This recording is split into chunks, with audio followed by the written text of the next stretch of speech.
What's up, Reviver Nation? Jeremy here, coach and co-owner of CrossFit Reviver. Welcome, thanks for joining us. We have Ben Wright, Vince Turbrack. We're gonna have a little conversation. We're inviting you in to listen. So again, my name is Jeremy, thank you. We got Ben here. Ben, tell us who you are. So I am a member of CrossFit Reviver for about 3 years now, past athlete of the month. Which month was that? June of 2015. You still holding on to that? Yeah, signed. In the lobby, it's signed, get your copy. Yeah, just find this place as my home, and just a normal guy, 2 little ones, and married about 5.5 years. What do you do for work? I am in sales. Prefer to call myself a systems consultant. Not a sales guy? Not a sales guy, okay. But it's the same thing. And Vince Turbrack, also co-owner and coach here at CrossFit Reviver. What do you guys want to talk about today? So I think I know your guys' story. I think a lot of people may know your story from that have been here 5 years, but I think it's a pretty cool story because you guys didn't just start this awesome place overnight. So if you could kind of take us back 6 years, what you guys did for a living, how you even met each other. Don't give us all the boring stuff, but more just kind of a recap on like There's how no you boring guys. stuff. There's a little bit of boring stuff, but like how CrossFit Reviver started, and obviously how it's evolved into this great place. Yeah, it started, Jeremy and I, we went to high school together. I was a senior and he was a freshman. And then He's a lot older than I am. Yeah, he's an old head. fast forwarding, college started. We both went to Western together and started working out together, and then that's where the magic kind of happened. So started working out together. We did the bodybuilding thing, enjoyed that for several years. Both graduated. Jeremy moved home and then moved to Arkansas. Home is Clawson. okay. Moved back to Clawson from Western, then to Arkansas. I moved back to Clawson for a hot minute and then to Illinois. Cool. Jeremy one day, working out with some buddies back at home, started doing CrossFit, called me up, told me you got to check this CrossFit thing out. Sounds like a blast, and next thing you know, I tried CrossFit out and haven't looked back since. So what year was that? Like, So yeah, that's It was, 2008. It was December 2008 was when I did my first CrossFit workout with some buddies. when was CrossFit like? When did it start? Like, was that because that was before obviously it became 2000, yeah, and then Okay. 2001, 2002, that's like when the website started coming out. Okay. 2003, 2004, they started, posting workouts, started gaining some speed. I think 2005 was the first year of the affiliate, and then, kind of things really took off from there, yeah. So late 2008, some buddies asked me to come along, and like he said, at that time, for the last, 4 or 5 years, it was, back and buys one day, chest and tries another day, like bodybuilding style training the whole way through. So breathing heavy was not part of the routine. I mean, it was, you do a set, you talk for a few minutes, you do a set, right? So first workout, for those who know, it was Fight Gone Bad. Have you ever done Fight Gone Bad? Mm-hmm. So pretty brutal workout to start things off. And like most people, kind of, at least folks who come from an athletic background, find that it's that sick, like disgusting feeling that is somehow pleasurable, where it was like brutal, but at the same time awesome.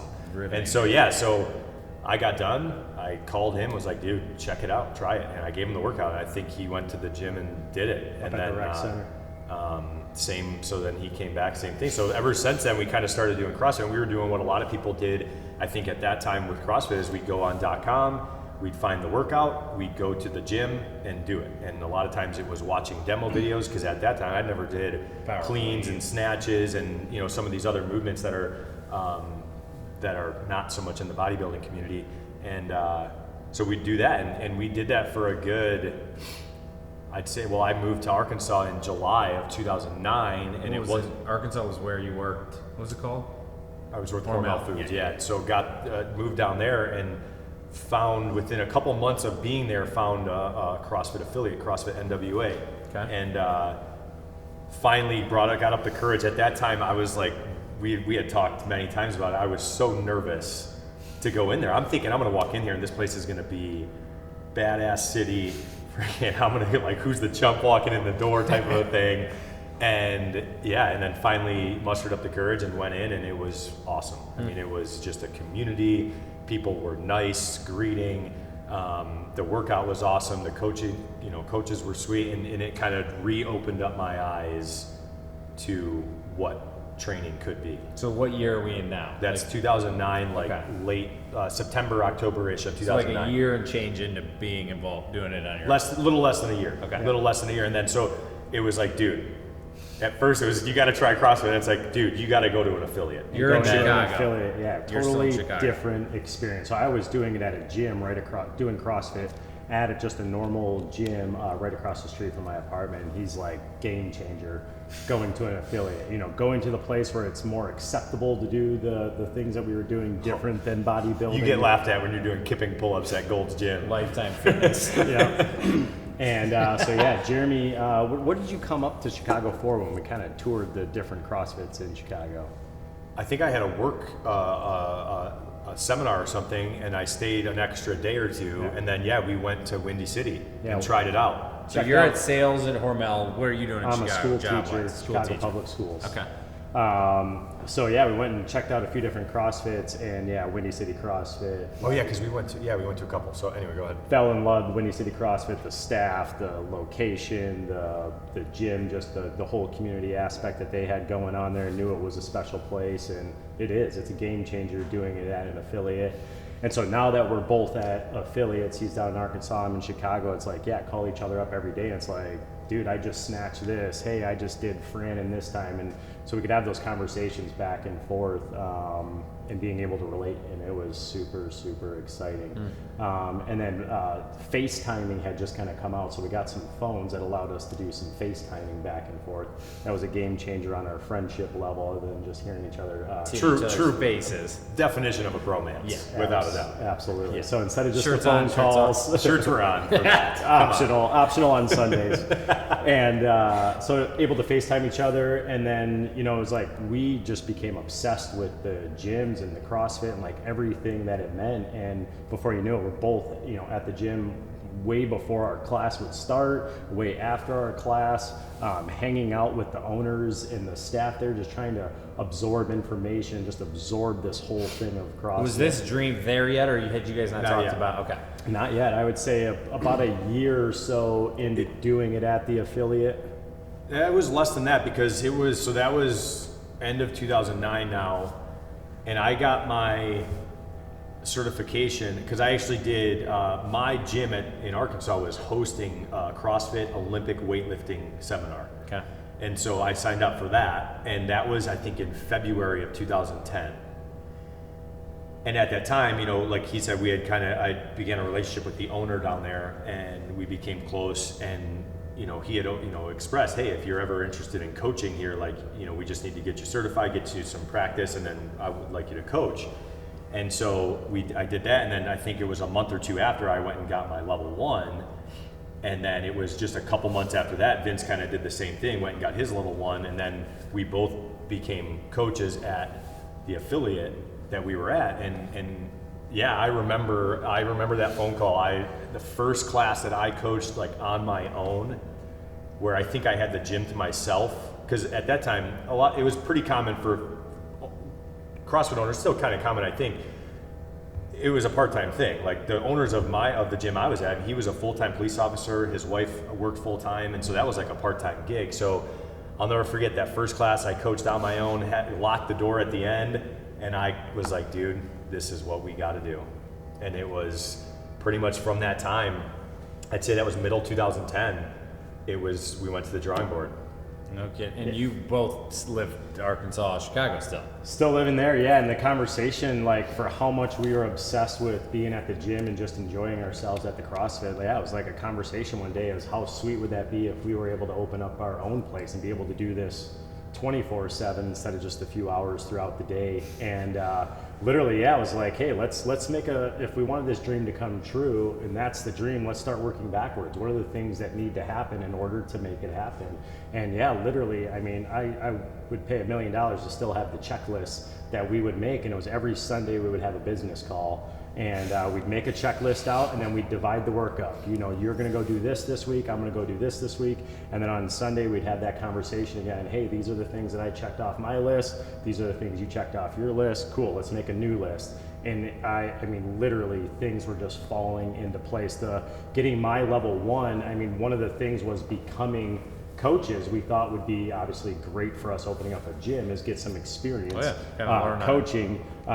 Even though with the school I was teaching PE and health and stuff, so I had a good background as far as teaching, but teaching CrossFit movement. And literally the next day I felt like the owner of Windy City, hey, do you want to become a coach here? And so like it was things like that kept on getting checked off of our list, that kept on happening to like keep this dream alive. Keep the dream alive. Because you guys obviously had comfortable lives, right? I mean, the thought of kind of cashing that in and starting, I mean, a little freaky. Yeah, I mean, obviously, I mean, the school teaching job was great. I was happy with the pay. I was happy with where I was living. But the thought of opening up the gym, the risk involved. I mean, we literally, I'm not kidding, because we're like, where should we do this? It started trying to find a place back in Detroit, where, you know, in this area where we're from. Yeah. But then it was like, let's just look at the US and plot out CrossFits and see where there's an opening. And we were looking in North Carolina, Texas. We're like, where can we go? Like wherever we got to go, let's just go there. Like living on love. It was who cares? We'll make it happen. And then obviously, and then we kind of roped ourselves back in where it's like, hey, for this to happen, it's going to be a lot more feasible to do it, you know, at home. We had the luxury. I mean, we got lucky with a lot of things. I mean, it wasn't. I mean, yeah, we put in a lot of time. We did what it needed to happen, but we got lucky. We came back home. We were able to both live at home and, you know, rent free for a few months. We had family and friends who were kind of committing to start with us when we opened. So being back home was definitely crucial for us. But yeah, that all kind of started about middle of 2010, and we opened our doors August of 2011. So we spent a solid year kind of in the planning phase, and I mean, it was we seeked out kind of like a business coach type of a person to help lay us like a financial plan. It was so like a business plan. We were so naive. It was a business plan, right? We were so naive, you know, just all right, you know, we got our idea. Like, we know it's gonna work, right? Obviously, because we want it to. So, and then it was, we went to him. He's like, yeah, okay. So, what else you got? And we're like, what do you mean? Like, this is everything. What do you mean? We have an idea, and so it's like, hey, you're gonna need 3 years of projections.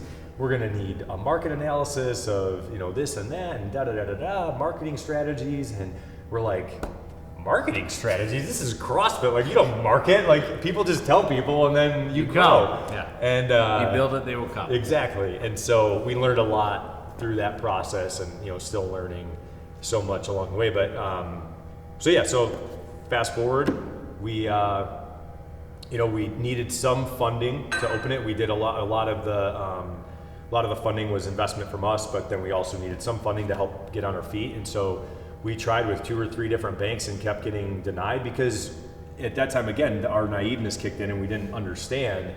But, you know, they're all like, well, how are you going to pay this back? We're like, well, what do you mean? We're going to open the gym. The gym's going to make money. We're going to pay you back. Duh. We're like, well, no, but do you have any other sources of income? We're like, well, how the hell are we going to have sources of income if we're running this gym?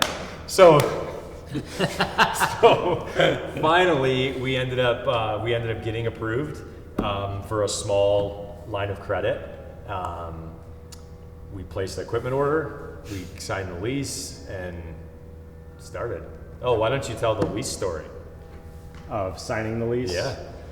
So 2 stories I think we should tell about the loan, a little bit of the loan process. The loan process, like getting denied by these banks, at first the way the business coach, he told us some stories, but anyways, we got denied by a bank, so we're like, okay, what's next? So we go to another bank and we are waiting on the answer of like, are we gonna get accepted or are we not gonna get accepted?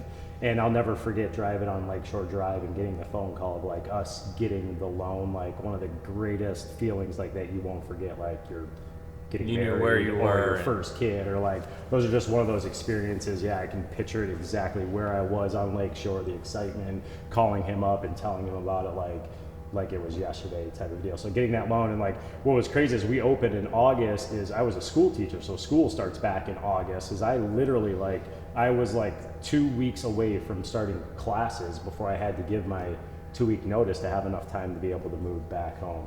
So as far as the lease goes, the story behind the lease was, so we had been plotting this out for about a year and a half and looking at home for properties. Once we decided kind of the area we wanted to be in, we found a location. And over the past year that we had been planning living in Chicago, living in Arkansas, we had this lease on lockdown. And back then, that 2009, 2010, some tough times going around. So there was a lot of availabilities. So looking at one unit particularly throughout that entire year and a half, we are driving. Quit my job. I moved back home. You're all in. Jeremy's about to go walk into his office and tell his boss, "Here's my 2 weeks." No joke. Like, I think it was the day of or the day before. That he's going to tell his boss, "Here's my 2 weeks." He just got a promotion, moved from Arkansas to Cincinnati so he could be a little bit closer to home, and he's about to give his 2 weeks. I just gave mine. So moved back home, and my brother and I are driving to go sign the lease. This lease that we had been looking at for a year and a half, still on the market. The day we're driving to go sign the lease, the realtor calls me up and tells me, "Lease is gone. I just gave it to someone else for more money and a longer term." So I'm like, On the way to sign the papers. a year and a half of following this property, and the day we're going to sign it's gone. We're like, dream's over. We're done. I just quit my job. Like, hopefully he hasn't gone in the office yet to put his 2 weeks in because he still needs a job. Luckily, it was a space that was double the size that we actually started in. The original space, Luckily, or It was a blessing in disguise. a huge blessing in disguise that we got put in a smaller space. And I think that allowed us to do so much more. It allowed the place to feel so much more like a home and a family, especially when we were just starting off, and to allow us to grow into our newer spot was amazing, and, No and, kidding. and something necessary that needed to happen. because we might not be here if you were stretched too far too early. May not be here. Yeah. So just kind of crazy how things kind of fall in line. So yeah, day one, painting the walls and moving the equipment in. I mean, with the day I locked the doors to leave to go home, Jeremy wasn't home yet. Like, all I could think about is like, why don't I just like sleep there? Why don't I just stay there? Like, why would I? Why do I need to go home? Why would I even go home? There's a 1,500 square foot warehouse. Plenty of room. Plenty of room for one. Have you guys ever slept in the building? Oh, yeah. Okay. Sleeping in the building has happened. It's literally, especially the beginning days when we were both here 24/7. When we first started, Jeremy living in Arkansas and Cincinnati had a company car, and so when he moved back home, he had to obviously give the company car back. So they wouldn't let me take it. Can you believe that? Should have just gone on a month vacation. Come on.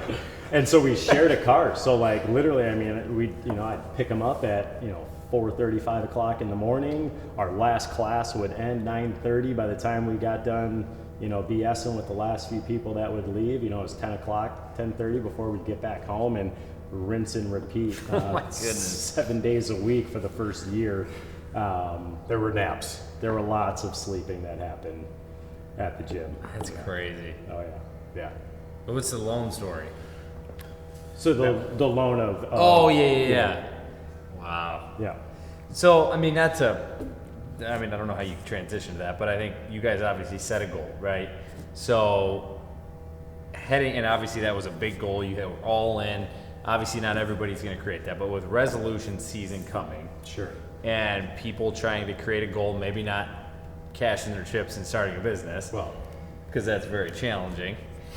But we all thank you guys for doing that because we're all better for it. But sincerely, things that we can start small on to help create a New Year's resolution. I mean, obviously being fitness, it's not always going to be weight loss. Maybe it's a business promotion, or maybe it's be this. What are some keys that people can use over the next couple weeks to truly develop a resolution that they can be successful in, maybe for the first time? Yeah. so I think whether it's a resolution or just a goal, Yeah. similar concept, right? If it is that bigger thing, whether, I mean, obviously quitting your job and starting a business is what I would say is a really big thing. But even if it's something bigger, I think doing similar to what we did, where it's okay, I know where I want to be. Let me backtrack. Like, what's the step before getting that? And then the step before that, and then the step before that, and then keep coming back. And it's like, oh, here I am now. So now I kind of have an idea of what's next. Because I think a lot of times when folks don't do that, they only focus on the end. And again, we're assuming this is a big thing. And then I think, maybe Vince can touch on like the smaller things. When we only focus on that big thing, we tend to get very overwhelmed because it can be very daunting. And that we used to have those conversations of where one of us would have to be like, hey, pump the brakes for a second. Let's focus on what we have control over right now. And then when we get there, we'll worry about it. And so same concept, work your way back and then start with those little steps. Okay. And then, and so I think starting by defining what it is, how long do you want it to take, and then work backwards and then start tackling things. And with the resolution thing, you probably heard it's cliche to say, why do you wait till January 1st? Just start today. Right. And it's like, sometimes that's, I don't know, some people take that's annoying. It's like, well, I want to wait. Okay, so what? But whatever. At the end of the day, cookies on Christmas. when you decide to start, Yeah. start. Take action. Do something big right away so that it's almost like proof to yourself that, hey, I'm in. I'm moving. Yep. So I would say, again, to kind of reiterate, if it is a bigger goal or resolution, define it a little bit and then work your way back so it doesn't seem so daunting when you look at the big picture. You can kind of hone things into today and what can I do right now that's going to move me closer to that position. Yeah, no, I completely agree. I think that big picture is like the why, and I think having a why behind your big picture, behind your goal, or behind your resolution, that's what helps you determine, that's what's going to push you through when it comes to making a decision on, do I eat this, do I do this, do I not do this? If you know your why, I feel like you're able to make a lot better of a decision. And then I think also is so then breaking it down into smaller is being specific, because I think some people are just too general on what they, I want to lose 30 pounds. I'll just start eating better. I'll just start what eating the hell better. does that mean? I want to lose weight. I want to save money. I want to, be a New better job. Right. Yeah. So just being way too general. I think being specific then is a game changer. I want to lose a pound this week is a lot different than I would just want to lose some weight this week. And so now, okay, here's my goal. It's a pound. Now I make some better decisions. So being specific and having a why could be some huge things. But it's kind of the habits that will determine. So we all have these habits, whether good habits, bad habits, or just a neutral habit. So coming up with some habits that allow you to make the decisions, and some habits might take you some time. The whole eating better, whatever that means to you, and it's going to be hard at first, but it's only hard at first until you develop the habit around it. And habit is consistency. You can't brush your teeth once a month and have white teeth. You brush your teeth multiple times a day throughout the week, throughout the month, throughout the years, and able to, so same thing with your eating or saving money or becoming better at whatever you want to become What's better that quote? You say you can't change the direction of a ship. What's that? Like you can't turn the ship around, but you can change the direction overnight or something like that.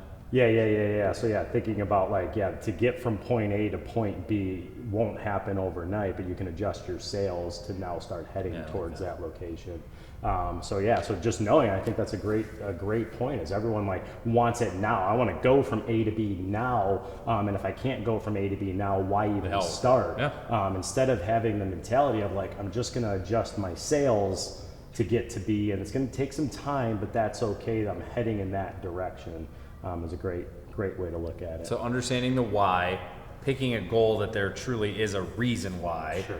So maybe if it's losing 20 pounds of why, maybe my knees hurt, or maybe I just had a very poor physical and my cholesterol's higher. So really figuring out why I want to lose that weight rather than just saying 30 pounds. Yeah. And the bigger the why, I think I wrote I think we have a blog. If you look at our blog on the website, I think I wrote something about why, and 5 whys. So if I said, why do you want to lose 30 pounds? To look better in clothes. Why? To feel better about myself. Why is that important?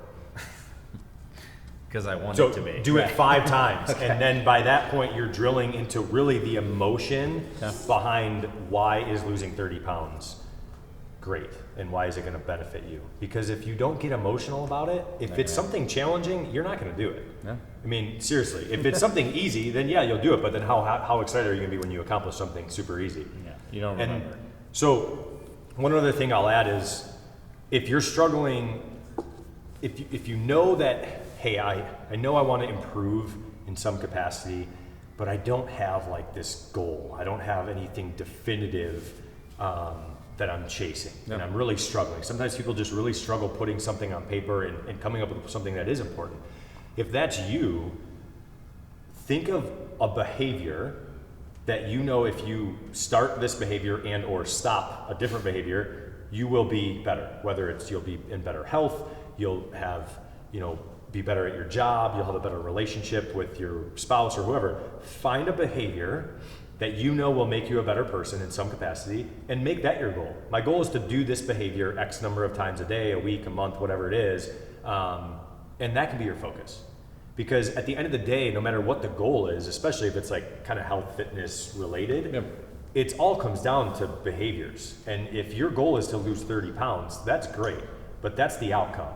And the only way to get to that outcome is to change behaviors that you can control every day to get you to that outcome.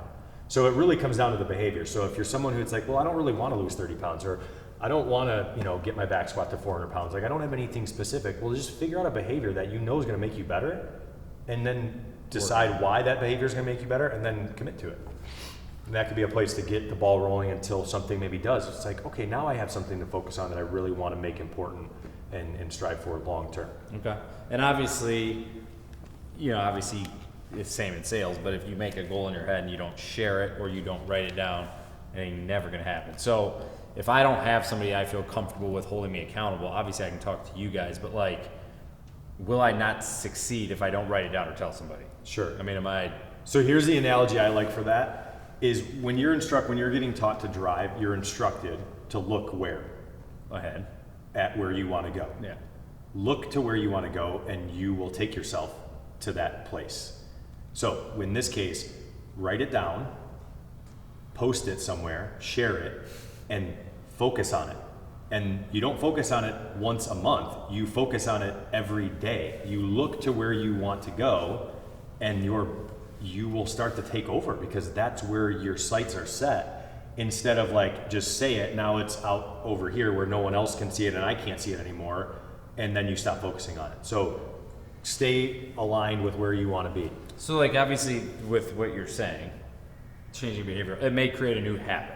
Sure. So if my morning habit is coffee's at 6:20 a.m., I'm in the shower, come down, have a cup of coffee. Should I put that little reminder by the coffee pot? Should I put it in my car? I mean, how do I kind of create a new habit that helps me with my behavior?